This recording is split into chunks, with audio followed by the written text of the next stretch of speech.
Olá, seja muito bem-vindo a mais um episódio Flash Score.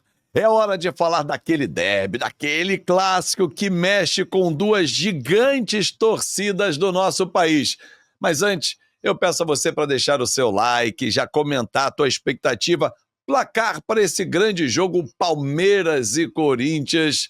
Você já escreve aqui qual é a sua expectativa e o seu placar e, claro, se inscreve no nosso canal, dá aquela moral. Já tem o nosso aplicativo? Não? Então tá aqui o QR Code bem no cantinho da tela, ele vai pintar várias vezes ao longo desse nosso bate-papo para você baixar 0800 e ter muita informação na palma da sua mão. Eduardo Gerac está sendo convocado porque Palmeiras e Corinthians têm muita história e tem equilíbrio também nesse confronto. Edu, seja muito bem-vindo. O que podemos esperar desse clássico Palmeiras e Corinthians, o derby, o majestoso, nesta quinta-feira?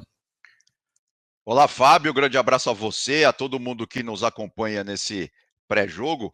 Primeiro dizer o seguinte, né, que o Campeonato Paulista, que já começou, já estamos aí, tem time que já jogou 6 vezes, outros 7, está se caminhando aí para a 8ª rodada, ele tem um sistema de disputa todo peculiar. Eu vou explicar rapidamente aqui, tá, para a gente ficar todo mundo na mesma página. São 4 grupos de 4 times, só que nesta primeira fase, os times só jogam com os times que estão nos outros 3 grupos. Então são 12 jogos para cada um dos times. E aí os 2 primeiros de cada grupo se classificam para as quartas de final. Quartas de final é jogo único, semifinal é jogo único, só a final tem ida e volta.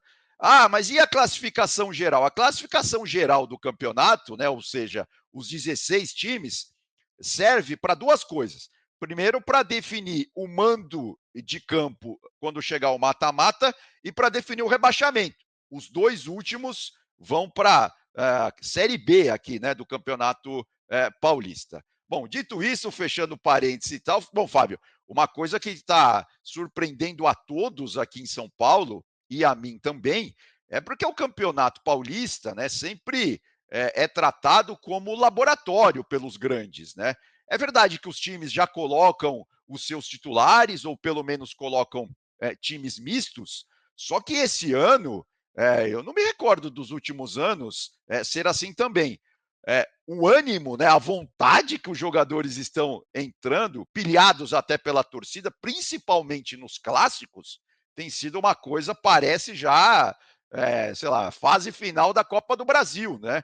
A gente teve aqui no Morumbi, na semana já retrasada, né? O clássico, por exemplo, entre São Paulo e Corinthians, que foi de um nível, de uma disputa, né? Todo mundo indo para a bola, todo mundo realmente bastante com sangue nos olhos, bastante imbuído aí de conquistar o resultado. É verdade também que aqui em São Paulo, esse mês de janeiro e agora esse início de fevereiro também tem sido muito chuvoso, mas muito chuvoso. Então, as partidas estão se desenrolando no campo molhado, né? Isso sempre complica um pouco na rispidez, vamos dizer assim, das jogadas. Mas, enfim, do lado do Palmeiras, né, que é o mandante, vou começar aí pelo Verdão, o Palmeiras teve que mudar um pouco o seu planejamento, né? O Abel estava escalando time A e time B, né? Ele separou o elenco em 2 times. Não dá para falar em titular e reserva, porque ele meio que misturou mesmo o elenco do Palmeiras. E aí tava rodada a rodada, tava fazendo isso. Só que contra o Guarani, né, no último jogo do Palmeiras, o Palmeiras goleou o Guarani lá em Campinas, ele já teve que colocar mais gente para jogar, porque o Palmeiras já não estava tão bem assim na classificação. Então, e agora contra o Corinthians, né, claro que tem uma rivalidade à parte. O Campeonato Paulista, isso ele sempre teve aqui em São Paulo. Essa rivalidade dos clássicos. Ganhar clássico é como quase ganhar o campeonato, né? Mas, enfim, o Palmeiras vai entrar com força máxima, né? Tudo indica que o Abel não vai poupar ninguém para essa partida contra o Corinthians. E do lado do Corinthians, né? O Corinthians que embalou uma série gigante de vitórias desde o ano passado, perdeu o clássico para o São Paulo, onde o Dias, né, o pai e o filho, fizeram algumas experiências, no meu modo de ver, eles tentaram mudar o Corinthians aí ao longo do jogo, acabou não dando certo, mas é isso, é para isso que serve também, né, o campeonato paulista. Então o Corinthians também vai com a sua força máxima, deveremos ter um clássico sim com muita qualidade técnica dentro de campo, afinal os dois times têm jogadores acima da média, né, do lado do Corinthians tem aí o Memphis, né, que realmente está carregando esse time do ponto de vista técnico, o Thales Magno, que tem ficado na reserva, mas quando tem entrado, tem modificado todo o jogo. Então deve ser um jogo bastante interessante lá no Allianz Parque. Deixa eu só fazer uma retificação, porque no início eu chamei de majestoso. O majestoso é o São Paulo e Corinthians, é o derby. É o derby. Palmeiras. Tem, aqui tem o derby, tem o majestoso, que é o São Paulo e Corinthians, tem o Sansão, que é Santos e São Paulo, e tem o Choque Rei, que é Palmeiras e São Paulo e Palmeiras. Isso tudo a gente deve ao jornalista Tomás Mazzoni, que era da A Gazeta Esportiva, né, que era um grande jornal, ainda existe, mas hoje não existe mais em papel, assim como vários outros jornais. Lá nos anos 50, agora se não me falha a memória, ele cunhou esses apelidos, né, que acabaram ficando para sempre. Isso é muito legal porque pega, né, Edu? Assim, esses Exato. apelidos pegam, eles marcam os grandes jogos. E aí eu tava olhando a classificação geral quando você chamou a atenção. O Mirassol é o líder na classificação geral, né? Ele tem a mesma pontuação do Corinthians, mas no critério desempate, ele é o líder. Mirassol que estará entre nós na Série A, nos grandes clubes do futebol brasileiro. São Bernardo segundo, Corinthians terceiro, Palmeiras o quarto. Como você disse, a classificação geral serve mais para efeito de rebaixamento. Hoje, Inter de Limeira e Botafogo estariam rebaixados para a Série B do Campeonato Paulista de 2026. Mas o Palmeiras do Abel, que eu não sei se é o último ano dele, ele já disse que deu indícios, né, de que pode ser a última temporada dele. Mas ele tem mais a cara do Abel, o Palmeiras, ou o Corinthians já tem a cara da família Dias? O que você avalia desse clássico? Quem tem mais a cara de quem? Eu acho que o Abel está tendo que reinventar o Palmeiras mais uma vez, né? O ano passado o Palmeiras conquistou o Campeonato Paulista, mas em termos de grandes títulos no cenário nacional e internacional não conquistou nada, né? E agora tem algumas peças novas aí chegando que o Abel está tentando montar aí esse novo Palmeiras, vamos dizer. Ele já fez isso outras vezes, né? Eu acho que o Palmeiras tem muito a cara do Abel ainda, mas vai ter mais ainda a cara do Abel daqui para frente, porque o Abel conhece demais de elenco. Eu acho que essa é uma característica importante do Abel Ferreira, né? Ele sabe muito bem ler os jogadores que ele tem. Acho que isso é uma vantagem tanto das equipes, né, dirigidas pelo Abel, principalmente do Palmeiras, dirigida aí pelo Abel, já vai para o quinto ano, né? Agora, do lado do Timão, do lado do Corinthians, do Alvinegro, o Ramon Dias também, o ano passado chegou, conseguiu dar liga aí para esse time, né? Ele montou uma zaga que é muito sólida, né? Um meio-campo que sabe tocar a bola, e realmente ele entendeu muito. Isso também tem a ver com a experiência dele, né? Você pode gostar ou não gostar do Ramon Dias, mas Claro. a carreira que ele tem, tanto quanto quando ele era jogador, né? Tanto como jogador quanto técnico, ele entende demais. Então ele entendeu muito rápido o que é o Corinthians, a pressão que é ser treinador do Corinthians, né? O Corinthians é gigante, é gigantesco.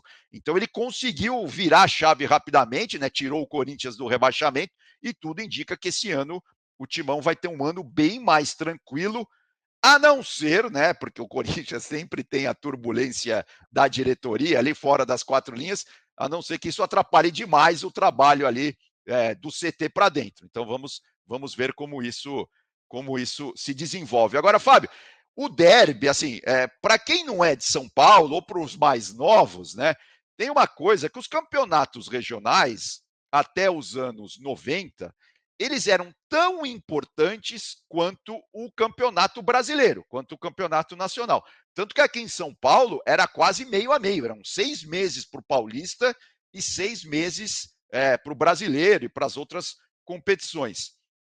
E aí, se a gente for falar de Palmeiras e Corinthians ou Corinthians e Palmeiras no Campeonato Paulista, aí tem história que não acaba mais, a gente ficaria aqui 24 horas fácil falando. Em termos de e é um clássico muito equilibrado. É claro que temos momentos distintos, né? O Corinthians é de 1910, o Palmeiras é de 1914. Mas em termos de vitórias, ó, são 80, são só números do Campeonato Paulista, tá? A gente tem 217 jogos entre Palmeiras e Corinthians, são 80 vitórias do Verdão, 71 vitórias do Corinthians. Em termos de decisões, tá 4-3 para o Palmeiras. Em 36, o Palmeiras foi campeão em cima do Corinthians, 74, 93 e depois em 2020. E o Corinthians foi em 95, 99 e mais recentemente agora em 2018. Agora, esse título de 93 é absolutamente essencial para o palmeirense que viveu os anos 80 e anos 90. Porque o Palmeiras, ele chegou a ficar quase 17 anos sem título. E a final do Campeonato Paulista de 1993 foi quando acabou o jejum.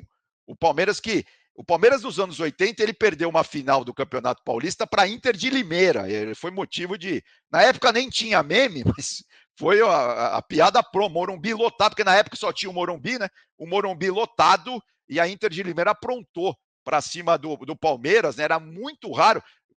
Na verdade, foi a primeira vez que aconteceu um time do interior ganhar de um time da capital na final do Campeonato Paulista, né? O gol lá do Kita foi o gol da vitória da Inter de Limeira. Então, essa final de 1993 já era com o Luxemburgo, já era um time bastante encorpado, né? Que depois veria a era Parmalat. Aquilo ali é o início da era Parmalat. Assim como o corintiano um pouco mais experiente vai lembrar dos anos 80, né? Tinha a democracia corintiana, que tinha Sócrates, Casagrande, Birubiru, e até hoje a maior goleada do Corinthians para cima do Palmeiras, um 5-1, aconteceu também por causa daquele time da democracia corintiana. O Casão fez 3 gols naquele jogo. Então, assim, é história que não acaba mais. E até se a gente, para quem só está nos ouvindo, né, temos mais 2 linhas aqui na nossa tabela, você vê, como mandante, o Palmeiras conquistou 42% dos pontos. E o Corinthians, 52%.